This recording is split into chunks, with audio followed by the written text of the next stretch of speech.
From the Samueli Institute headquarters in Alexandria, Virginia, this is On Human Flourishing.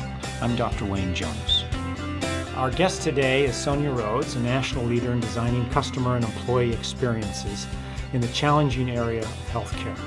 Sonia is the Chief Executive and Experience Officer at Sonia Rhodes Experience Design.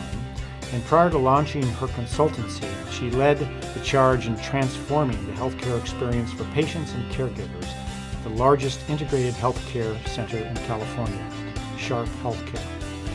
This care center is now known as an exemplar in the patient experience around the country. Sonia, welcome. So, patient care and the care experience. What's so important about that? Why did you focus on it at Sharp, and why do you focus on it now in what you do helping other organizations?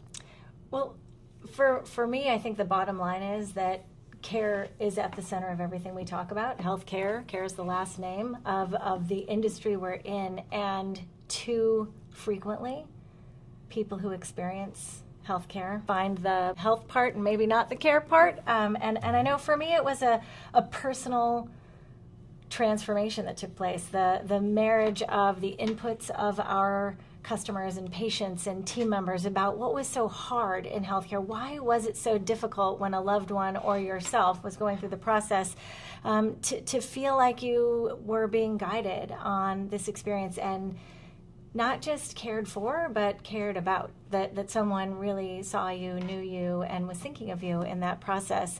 And as our customers were telling us more and more about their experience, and I was on the listening end of that, and real life started to converge with my own family members and parents and neighbors sharing their own personal stories. It seemed like the perfect storm to begin to actually say we can be better, and how. That's great. I know William Osler, I think one of his famous quotes was, "The secret to caring for the person is caring for the person." And when people first hear that, they think, well, duh, of course that is. And then they realize if they've encountered our medical treatment system, which is what I like to call our healthcare system, right, the caring is often not there, or they've often had a difficult experience really getting their needs met and getting an experience that makes it a healing experience and not just sort of a technical treatment experience. How do we put more value into that? I mean, what are the components of the caring experience? Well, first, I think we have to think about the reality that exists in healthcare. And the good news is I think we're on a really positive path. I think as an industry, this is a topic that we're passionate about, focused on, and beginning to imagine new ways of being. But we got here because systems and structures began to conspire against the best in caregivers. The reason we got into healthcare in the first place was to bring the best of who we are to the best of those we serve, to be a guide, a healer, a mentor, and a lot got in the way. A lot of rules and a lot of regulations and a lot of processes, and it got harder and harder, I think, for people to be able to get up in the morning and think of their role as making that deep connection, being in that healing role versus every step along the way, the check boxes that had to be checked. And perhaps as an industry, we helped our caregivers maybe fall out of love with their work, and I think the work we have right now to do is to help people fall back in love with the work that they do. So the people would like to do this, the caregivers, the practitioners would like to do it, the patients want it, and yet somehow our system has sort of drifted away from that. How do you get that back? Do you have to redesign the system? And if so, how do you design a system that actually delivers good care? So I do think design is at the heart of this. This is about intentionally designing every aspect of the experience, and I think it's easy to think that if we just focus on creating a better experience for our patients, that everything will be solved, when in reality, this is a complicated industry we're in, and we have to have an opportunity to really unbundle. So when we unpack this, what's at the core, and in my experience and in the last 20 years of having an opportunity to be part of transformation of a true culture of care and caring, it goes right back to connecting with with caregivers, with the people who are at the heart of this, and then also the processes and the systems and structures and how they work together. So for me, it's people, how we connect with people and the hearts and minds of people. It's designing processes that elevate their work, that allow them to do their work better and connect more personally. And then it's places. How do we create places that allow people to bring their own special touch to this experience? And there are some times you'll find that those don't align, and if we can design intentionally those three, people, processes, and places, to work together, something really magical happens. So it sounds like a lot of this is focused not just on the patient, but it's on the provider. It's actually on the employees of the healthcare system. Can you talk a little bit about that? So that's definitely what we found in 2000 at Sharp Healthcare, as we began to look at a lot of the our own signs and symptoms, if you will, of where we were and where we were going and what we might need to succeed for the long term. We began to realize we needed to create a different kind of experience. Our patients were telling us something different, and but the reality is our people, our team members were also telling us that we could be more for them. We could be more together in service of patients. And so after conducting a nationwide best practice investigation of other industries and organizations that had succeeded in that customer experience, if you will, the root of success was always in creating a different kind of connection with their team members, creating a culture that brought people together in service of this higher vision, this higher aspiration, and this human endeavor. Mm-hmm. So was there an element of self-care for your employees in that? I mean, don't people have to be taking care of themselves in order to be able to actually extend that care to others? You know, I think that there's absolutely, and there are a multitude of elements when we think about the people aspect of care. It's one, coming together for this common purpose. How can we set our sights on one vision of what a new kind of healthcare experience can be?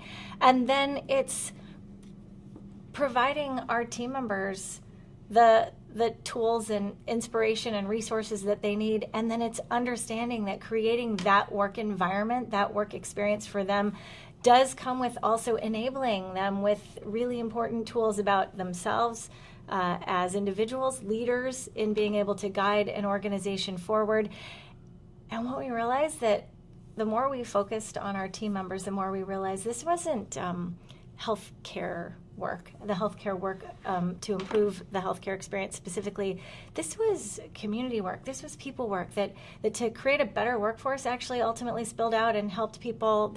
Our team members told us all the time, I'm a better mom because of the work we're doing, because I get to think about my part and who I am as a human being and what more I can be for work, but also for the world. People would say, I'm a better citizen in my community. I feel more engaged. And so I think it's really tapping into that human side of all of us, and it makes us better in all aspects of our life. I think every patient would love to have a caregiver that thought like that, behaved like that, and said, I'm here to make your entire experience and your life even better. Where is this happening? I mean, are there leaders around, or is it the leaders that actually make this happen? Can you talk a little bit about how does a system become a healing environment, if you will, to use a Samueli term, right, exactly. Optimal healing environment? Well, as you know, thankfully, there are some leaders in the industry that are thinking differently, that see themselves not as people with the answers, but as people that are seeking new ways of doing things, that are learning all the time about how to be more for each other and for patients and the community. You know, you literally wrote the textbook on the complete patient experience. Can I tell us a little bit about why you wrote it and who's that targeted for? Who should read it?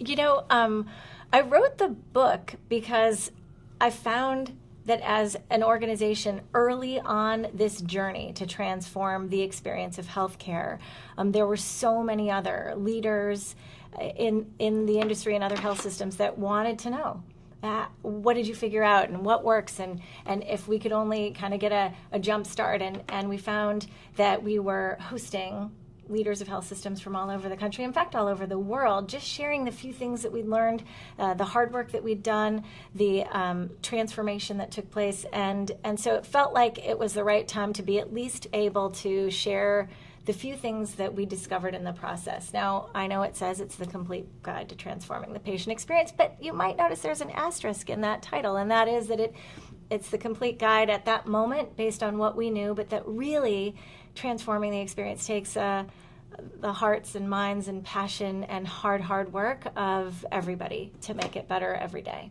Where's the relationship between the patient experience and palliative care, and is that an area that should be expanded upon? We've had experts here talking about palliative care on this show, and I'm always curious as to where the patient experience and palliative care ought to dovetail and intersect for the healthcare system at large. Right. Well, I like what you're saying, and I think that there's so much we can learn from caregivers that have been in the palliative setting for a long time. I think there's so much we can learn from family members who are caring for loved ones in ways that are exactly what people need. And we don't often find that those folks can actually be our teachers, and we need to be looking at teachers in all aspects of this.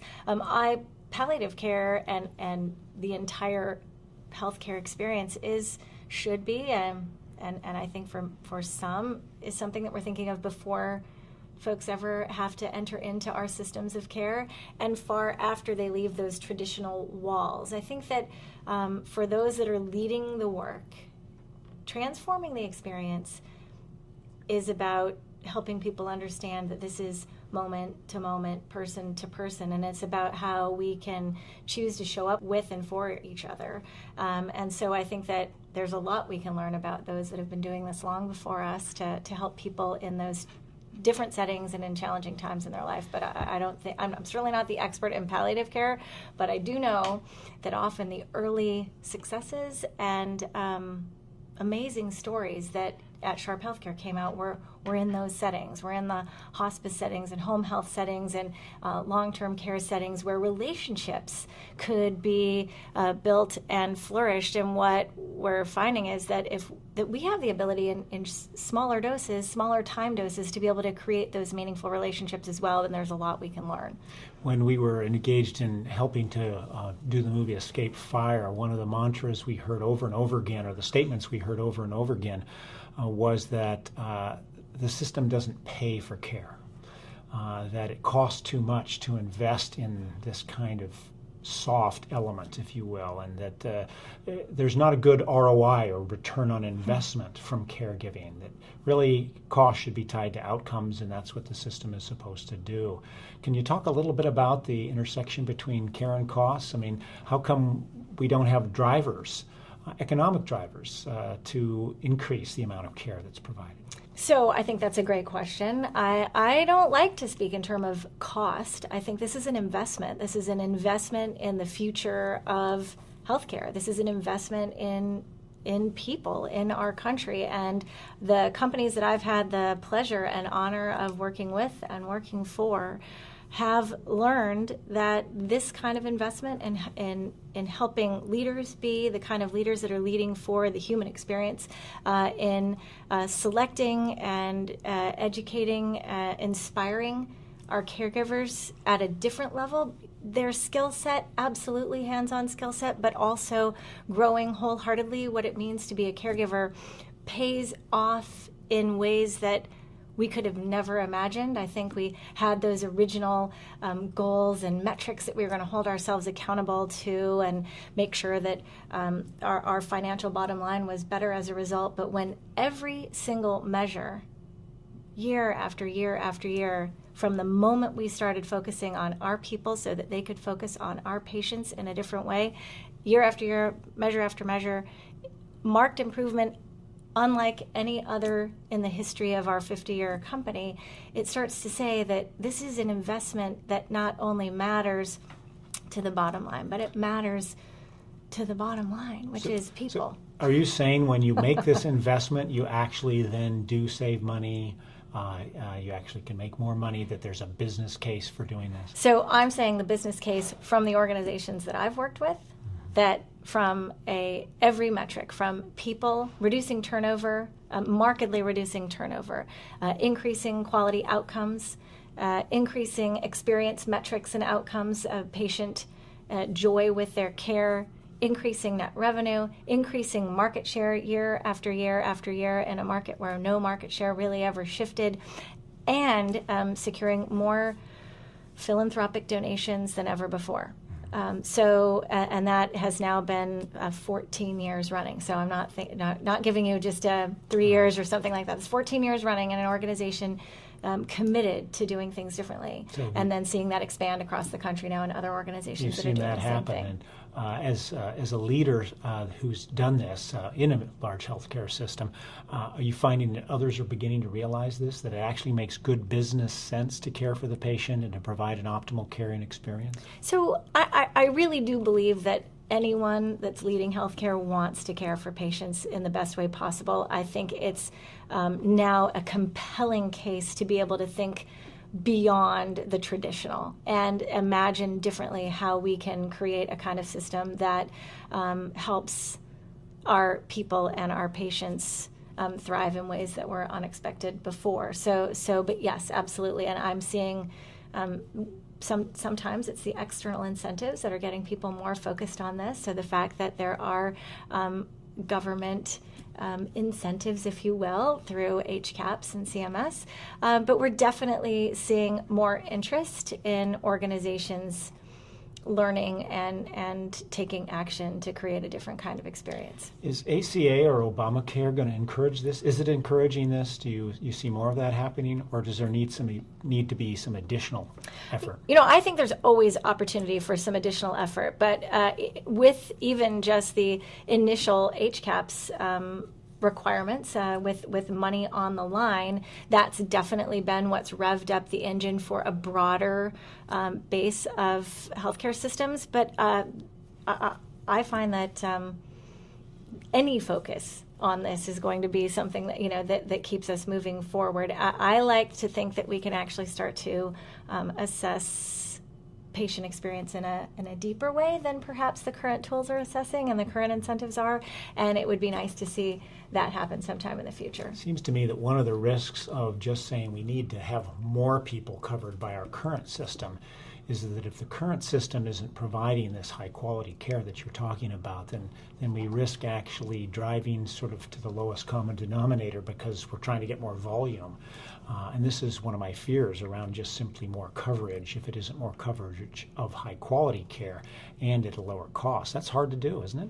It's incredibly difficult to do, and it does take a devoted effort. And as you're just describing beautifully, this is a multidisciplinary practice. This is about getting better at every level. And so we can focus on quality and quality outcomes and safety improvement and all the things that organizations are. We can focus on process improvement and leaning our systems. And when we do that, coupled with this commitment to creating a more meaningful experience, it makes all of that, one, matter more, and two, last, which is, I think, there's a lot of opportunity to try many new things. What we want is sustainable, replicable improvement and meaningful improvement. And so we're trying to really make sure that we can focus on that meaning making as well. Well said. Are employers and other groups, payers, going to be looking for this type of thing more in the future? Well, that's what's been really interesting, is that you find that those organizations, those payer organizations that are looking to create these new networks, are seeking to have in their highest tier networks those organizations that have had the greatest success both on the quality front and on the experience front, because they know that they'll have a more content consumer base if it's a comprehensive experience that's being created for people. So I definitely know that we have some leaders across the country that are really succeeding in this new model. Right. Well, we certainly look forward to the day in which the quality, the experience, and the business case all align in these areas in the future. We here at the Samueli Institute have attempted to create a framework that we believe is an integrator. You sitting on our board are aware of that, and thank you for doing that. And that's called Optimal Healing Environments Program. Is there a role for this kind of integration effort as we move forward in this area? I absolutely think that this place of integration, helping, guiding, enlightening health systems on how it all fits together, because I think that the reality is there are so many pressures that are coming to health systems and so many avenues that we have to put our time, attention, resource two, and it often feels like fragmented and siloed, that there's this endeavor and we have to hit for this reason, these outcomes that have to be achieved here, this new process or model. And when we don't have a way to connect the dots, that we can't make that all make sense together, it makes it a lot harder to sustain those results and that success. So I love your model because it helps people see how everything fits together, and if we can through the Samueli Institute, provide people the tools and toolkits and tactics to get there, I think there's some great opportunity. Oh, thank you. I appreciate that. The effort in this area is growing, and we're certainly in this for the long run. A lot of our listeners, healthcare leaders, patients, family members, if there was something that they could do tomorrow to improve the patient experience, maybe one or two or maybe three things, if you probably got 15 in your head right now, but if there was something you wanted to say, here's some things that you could do immediately after listening to this program to improve the patient experience, what would that be? I think that the number one first step for everybody is to come with beginner's eyes, to set aside the experience that you've had either as a patient or as a caregiver and see everything anew. Look through the lens of someone who is walking this journey for the first time and think about what that might look like and feel like and smell like. And we can do better just by opening our eyes in a different way. I often say that for an industry with incredible diagnostics, the ability to see what is unseen sometimes to the human eye, we don't always see what we need to see most, which is the person, the story, the need, the hope, the dream, the aspiration. So if we can choose to see this work through a new lens, I'm confident that the brilliance and wisdom for making a new kind of healthcare can happen. That's wonderful. Thank you. So come with an open mind, open ears, and an open heart. Absolutely. Tremendous wisdom. Thank you very much, Sonia, for being on our show today. My pleasure. Thank you. Here at Samueli Institute, the foundation of our research on optimal healing environments addresses the patient experience and a healthcare system that considers the whole person. This experiential focus must also be considered by doctors, nurses, families, and patients in order to foster a system in which whole person care is the true driver to better healing. As Mrs. Rhodes points out, caregivers and patients have demonstrated a desire for a healthcare system that concentrates on all aspects of care, from the human connection to the physical environment. This process can be achieved with input of both patients and practitioners to create an optimal healing environment.